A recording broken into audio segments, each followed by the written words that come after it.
মিনিটের জন্য কত ঘন্টা আটকানো হতো? আর ওনারা কে? হরিদাস পাল, তাদের জন্য রাস্তা আটকানো হবে? প্রাইম মিনিস্টারের জন্য আটকাবে, চিফ মিনিস্টারের জন্য আটকাবে? এটা ঠিকই আছে। বছরে তো একবার উনি আসছেন, কত বছর পরে আসছেন? আর 107 বছর ধরেই তো অন্যায় করা হয়েছে। এক বছরে এমনি দম বন্ধ হয়ে যাচ্ছে। যান বাংলাদেশে। দেখুন, দিলীপ ঘোষ একটু দাবাং নেতা, সুতরাং দাবাং নেতা দাবাংয়ের মতো কথা বলেছে। এটা না বিজেপির নেতা হিসেবে বলেছে, না বিজেপি সরকার হিসেবে বলেছে। উনি দাবাং নেতা, দাবাংয়ের মতোই কথা বলেছে। প্রথম কথা হচ্ছে যে ঈদের নামাজ, कुर्बानी नमाज, कुर्बानी कुर्बानी कुर्बानी, अल्लाह का प्यारा है कुर्बानी। এই কুরবানির নামাজ হতো কোথা? রেড টুডে হতো না, চ্যালেঞ্জ করে বলছি। আমি অ্যাডভোকেট আলী আব্দুল চাঁদ চ্যালেঞ্জ করে বলছি, রেড টুডে নামাজ হতো না। তাহলে রেড টুডে আগে কোথা নামাজ হতো? নামাজ হতো স্বাধীনতার পরে খেলাফত কমিটির অধীনে পরিচালনায় তোমার শহীদ মিনার ময়দানে हर साल 2 बार नमाज होतो, एक ईद और दूसरा ईद उल जोहा बकरी ईद। 2 बार नमाज होतो শহীদ মিনার ময়দানে। এক বছর প্রচন্ড বৃষ্টি হয়, সেই বৃষ্টিতে শহীদ মিনার কোমর সমান পানি ভরে গেল। পানির উপরে তো বাবু নামাজ হয় না। সেই সময় খেলাফত কমিটির লোকেরা, মুসলমান, তারা সুভাষ চক্রবর্তী তার সাথে যোগাযোগ করে, সুলতান আহমেদ তার সাথে যোগাযোগ করে এবং বামফ্রন্টের মন্ত্রীর কাছে যোগাযোগ করে, এই বামফ্রন্টের মুখ্যমন্ত্রী তখন ওই শহীদ মিনার ময়দানের নামাজটা, ঈদের নামাজটা তাৎক্ষণিকভাবে, টেম্পোরারিভাবে, অস্থায়ীভাবে রেড রোডে নামাজ পড়তে দিল। তার শব্দগুলো শুনবেন, আজও আমার কাছে ডকুমেন্ট আছে, সরকারের কাছে আছে, আমি তার ফটোকপি তুলে নিয়েছি। তাৎক্ষণিক, কারণ সরকারের জিনিস কোনো ডিসিশন নিলে তার তাৎক্ষণিক, টেম্পোরারি, অস্থায়ী।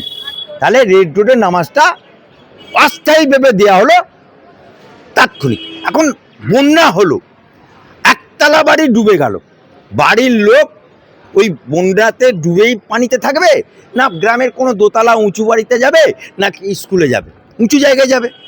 সেই স্কুলে যাক আর অন্য কারোর বাড়িতে যাক, সেই বাড়িটা কি তার হয়ে যাবে? না। ঠিক সেরকমভাবে রেড রোডের নামাজটাও অস্থায়ী, সেটা চিরস্থায়ী হয় না। কিন্তু বামপন্থী সরকার ওই যে নামাজ পড়ার অনুমতি অস্থায়ী ভেবে দিল, সেটাই তারপর থেকে চলতা রহে, নামাজ চলতা রহে। রেড রোডে চলতে চলতে চলতে মমতার সরকার চলে এলো।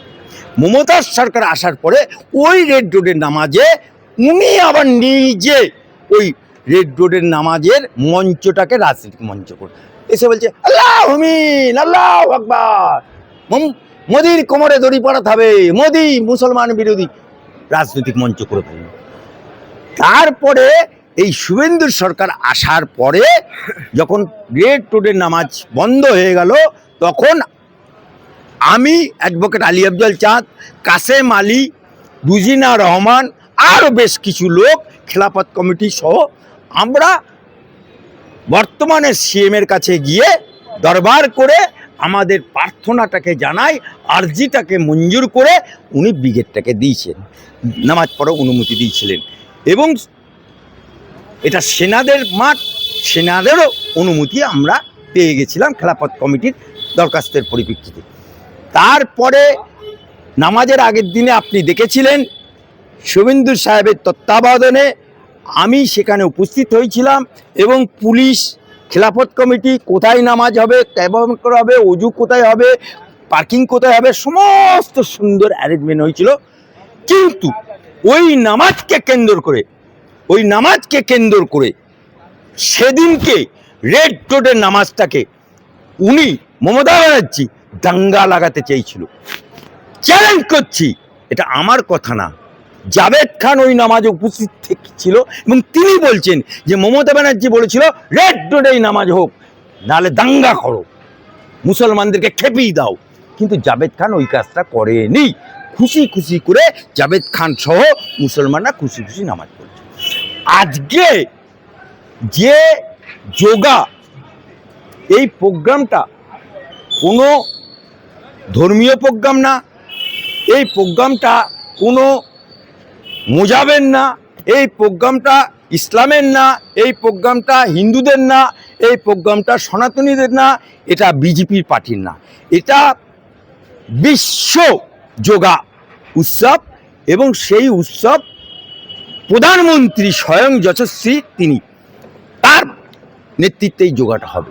সুতরাং ভারতের প্রধানমন্ত্রী যদি ভারতের প্রধানমন্ত্রী মনে করে যে আমি যোগাটা দমদম বিমানবন্দরে করব, সম্পূর্ণ বিমানবন্দরটা 1 ঘন্টা কেন 10 দিন বন্ধ থাকবে, কিছু করার নেই।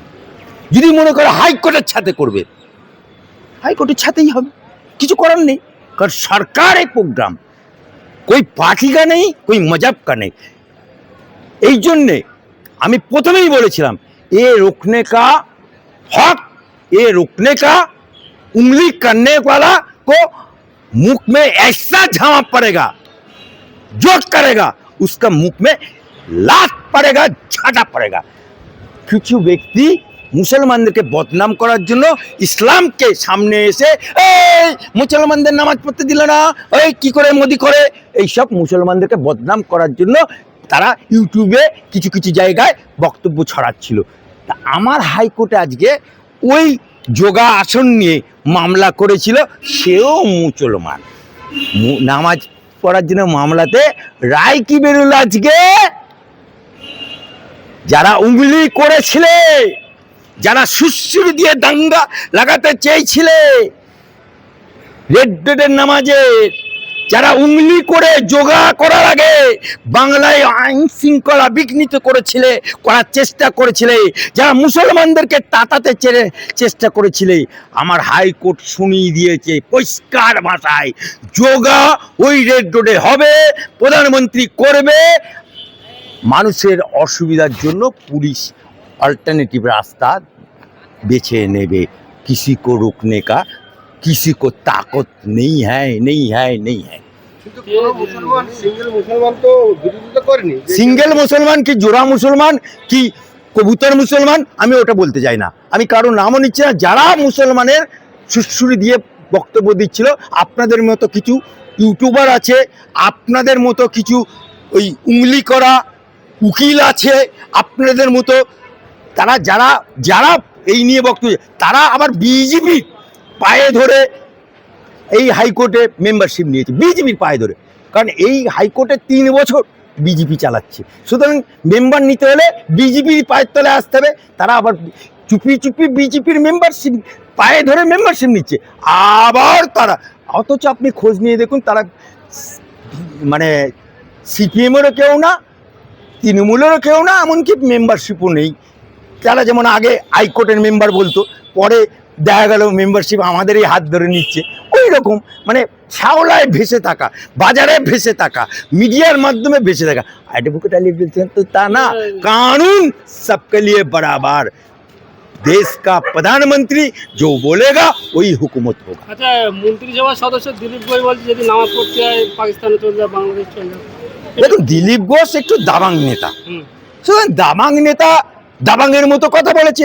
এটা না বিজেপির নেতা হিসেবে বলেছে, না বিজেপি সরকার হিসেবে বলেছে। উনি দাবাং নেতা, দাবাংয়ের মতোই কথা বলেছে।